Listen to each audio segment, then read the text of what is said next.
زه پوهېږم چې په دې نظام کې د خلکو د استخباراتو کړۍ داخل شوي دي او موږ خرڅوي،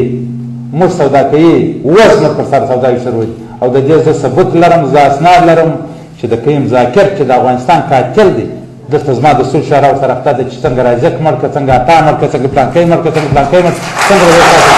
زما غوښتنه دا ده که چیرې موږ جرم کړی دی رامو دی په دا وطن کې مقدار وځه که موږ دې وطن ته خاینتوب کړی دی پر دغه عیدګاه دروازه مو ودړوي، نور ځوانان هم ځړېدلي دي، موږ د راغوښه ځوانان نه یو. او که چیرې هسې نه یي،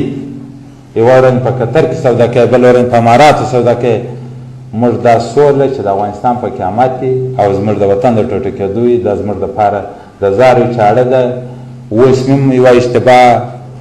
یا خطا شاید وسوه چې نن یې موږ انجام وینو چې زموږ افغانستان کونج په کونج ټوټه ټوټه سا د جنګ اور کې بل شو. که دغه اشتباه وي نور هم تکرارېږي، شاید موږ به په نږدې وختو کې ووینو چې د افغانستان هر ځای به د هلمند مساکلای. نو دغه ته توجه غواړم، نور څه نه لرم، موږ امنیتي پرسونل به د دې نظام در شا ولاړ وي، خو زموږ پر سرو باندې که چیرې موږ دونه ګناه کړې ده موږ خپله راکش کړي، په تروریستانو په پنجابیانو مه وژنئ، موږ پنجابیان درته چې میدان نیسو. دغه نیکشنۍ وم د 18 کاله وم د 18 کاله وم ستا سره کشنۍ وم در سره وم، د دې وطن دفاع مې کړې ده، که مې دا ګناه ده دا مې کړې او دا بیا هم کوم چې یوازې که ژوندی کوم. نور څه نه لرو، ډېر تشکر